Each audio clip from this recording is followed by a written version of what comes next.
좀 어려웠었어요. 무섭기도 했었고 또 밖에 나가면 고생이다라는 얘기를 많이 들었고 정확하게 1년 동안 제 모든 통장 잔고가 날아갈 정도로 다 썼어요.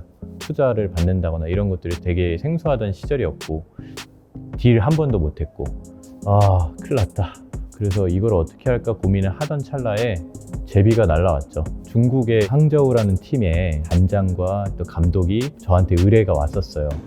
근데 5성급 호텔 가면 프린터 한 장의 비용이 비싸니까 회사에 있었던 프린터기를 들고 갔죠. 프린터기를 들고 있으니까 그 단장이 이게 뭐야? 라고 물어보는 거예요. 그래서 사실은 내가 그게 좀 힘들어서 양껏 좋은 자료 프린트 해주려고 갖고 왔다 이렇게 하니까 되게 웃더라고요. 살짝 저한테 얘기하더라고요. 하나 도와줄게. 그때 계약했던 분이 김광재 트레이너라고 코칭 스태프 중에 이제 피지오라고 하죠. 퇴사 후 첫 계약이 이제 피지오 계약이었었습니다. 그렇게 커뮤니케이션을 하다 보니까 또 새로운 기회들이 생겼었어요. 창업하고 1년 만에 계약들을 계속 땅땅땅 하게 됐었죠.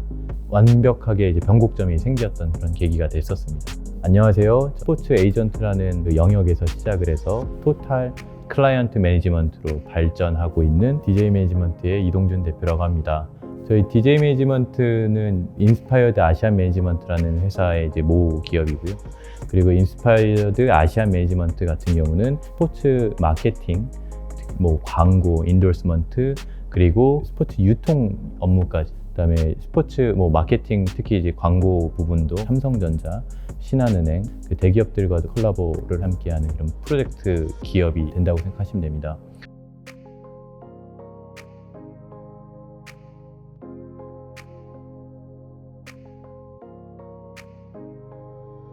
졸업하기 마지막 연도였는데 그때 이제 에이전트 라이센스를 따고 개인 사업자로 자그마한 회사를 먼저 차려봤었습니다. 하면서 느낀 건데 제가 많이 부족하더라고요. 기업이라는 곳에 가서 스포츠 마케팅을 해보고 싶다는 생각을 하게 됐었습니다. 그런 기회들이 있는 곳이 이제 미래셋 자산운용에서 들어가게 됐었고요. 런던 올림픽에서 홍명보 감독이 태극전사와 함께 동메달을 딴 사건이 한 번 있었거든요. 근데 그때 굉장히 제가 좀 허탈했었어요. 내가 지금 뭐 하고 있었나? 내가 분명히 과거에 일을 계속 진행을 했었다면 그 과정을 일조하고 있지 않았을까? 한번 저를 실험해보고 싶었었어요. 때마침 제가 여름 휴가를 요청했고 그래서 마드리드로 떠납니다. 제가 처음 선수를 이제 위임을 받고 일을 했었던 곳이 마드리드였었거든요. 아틀레티코 마드리드 관계자를 만난다거나 혼자 레알 마드리드 경기장을 가서 그 당시의 기억들을 다시 되짚는 일들을 했었어요. 돌아오는 비행기 안에서 시간을 돌이켜보니까 스페인에서 행복했었거든요. 이게 내가 해보고 싶었던 일이구나. 한국 시장을 좀 돌이켜봤는데 사실 제가 그 당시에도 26, 7 굉장히 젊은 나이여서 할 수 있는 상황은 아니었다고 판단을 했었어요. 그러다가 펀드 리포트를 좀 보면서 시장 환경들이 이제 아시아 쪽에 굉장히 많이 성장할 가능성이 높겠다라는 판단을 했었고 그래서 나는 동남아시아와 이제 중국 쪽으로 좀 집중해서 아시아 쪽을 좀 도전해보자.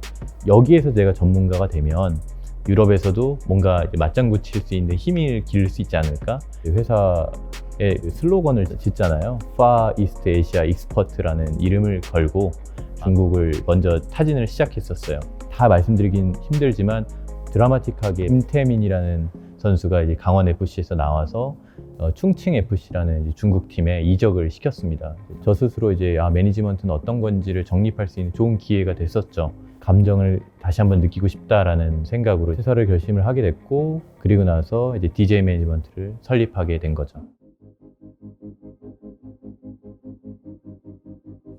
좀 어려웠었어요. 무섭기도 했었고 밖에 나가면 고생이다라는 얘기를 많이 들었고 정확하게 1년 동안 제 모든 통장 잔고가 날아갈 정도로 다 썼어요. 한번 해보자. 그래서 질끈 감고 한번 시작을 하게 됐었고 엘리트 스포츠 선수들의 시장을 제가 봤을 때 잠재성이 사실 많이 보였어요. 99%의 선수들이 프로를 가지 못하는 현재 시점입니다. 그건 사실 사회에서의 굉장히 로스한 비용이거든요. 눈만 돌리면 글로벌하게 프로로 갈 수 있는 기회들이 있다라고 저는 스스로 생각을 했었거든요. 그래서 그런 케이스를 한번 만들어 보고 싶다라는 생각으로 시작한 게 아브니 프로젝트입니다. JYP라든가 SM에서 자체 아이돌을 육성하듯이 자체 선수 육성을 해주고 싶다. 선수 육성 프로젝트에 브랜드를 걸고 그래서 팀을 하나 운영하자라는 게 FC 아브닐이고요. 저희 팀의 일원이 아니어도 뭔가 도움을 주고 싶은 마음이 있었어요. 아브닐 서비스라는 브랜드로 레슨적으로 좀 발전을 시켜보자. 또 선수들이 단순히 내가 이제 스포츠 선수가 돼야지 뿐만 아니라 어떻게 하면 스포츠 영역 내에서 산업 일꾼으로 성장할까라는 고민을 하고 있는 것들을 느꼈고, 희망하는 선수들한테 모집을 해서 그 선수들에게 이제 강의를 듣게 해주고 대학이랑 연계해서 아예 다 입학을 시켜버리자, 뭐 이런 생각을 하게 됐었고, 공부와 축구를 좀 병행할 수 있게끔 하는 그런 노력을 했었습니다. 한계도 많이 느꼈어요. 선수 육성을 하는 과정에서 약간 인프라에 대한 필요성을 느끼게 됐던 거죠. 미국에 있는 IMG 아카데미 같이 엄청난 좋은 시설을 갖추듯이 스포츠는 반드시 부동산과도 연결되어 있다라고 생각을 하고 있어요. 수도권에 숨겨져 있는 약 1,500평 규모의 땅을 저희가 여기서 계속 활용을 하면서 안정적인 수익원을 창출하고 거기 더불어 지가 상승 같은 것들을 이제 고려한다면 기업에서 한번 도전을 해보자라는 생각을 현재 하고 있습니다. 선수 육성 프로젝트 같은 경우는 인프라 확충과 코칭 스태프들의 고용을 통해서 고용 창출 효과는 존재하고, 또 좋은 선수를 육성을 함으로써 그 선수들이 자연스럽게 DJ 매니지먼트가 잘하는 선수 에이전트 영역에서 수익 창출하기를 이제 바라는 이런 구조라고 생각하시면 되고요. 더불어 이 클라이언트들을 계속 이제 관리하다 보니까 광고를 희망하는 그런 관계자들과 소통이 많이 됐었고, 최근에 저희가 강서 감독님과 함께 진행을 했었던 파파박 프로젝트라고 있는데요. 그 프로젝트 같은 경우는 스포츠가 단순히 스포츠가 아니라 스포츠가 유통과도 협업할 수 있다는 굉장히 좋은 사례라고 저는 생각을 하고 있어요.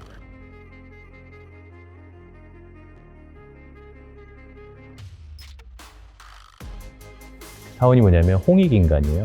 그 스포츠가 갖고 있는 정신, 그리고 스포츠가 가야 할 방향성은 반드시 사람을 널리 이롭게 해야 된다고 생각을 하고 있습니다. 제가 하는 것들이 되게 생소한 일들이 많아요. 스포츠 유통도 안 해봤던 일들이고요. 인프라 투자 같은 경우도 공공에서는 많이 했지만 개인적으로는 사실 조금 많이 활성화되어 있지 않고, 한 번은 그런 적이 있었거든요.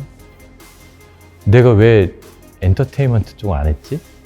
근데 스포츠가 아닌 엔터테인먼트였다면 과연 이 정도가 됐을까?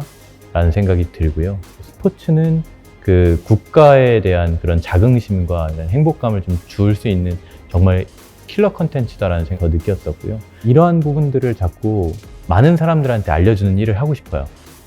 그리고 저희 직원들이 성장을 많이 했으면 좋겠어요. 또 그들만의 꿈이 또 있거든요. 그렇게 하기 위해서는 완벽한 그 시스템과 인프라를 좀 마련을 해야 되거든요. 그런 과정까지는 빠르면 2년, 뭐 길면 4, 5년 안에는 완성이 될 것 같은데, 스포츠를 사랑하고 그 안에서 뭔가 에너지를 갖고 일을 하고자 하는 분들에게 그 일을 더 잘할 수 있고 더 도전할 수 있는 그런 환경들을 만드는 것이 제 삶의 목표라고 생각해 주시면 될 것 같습니다.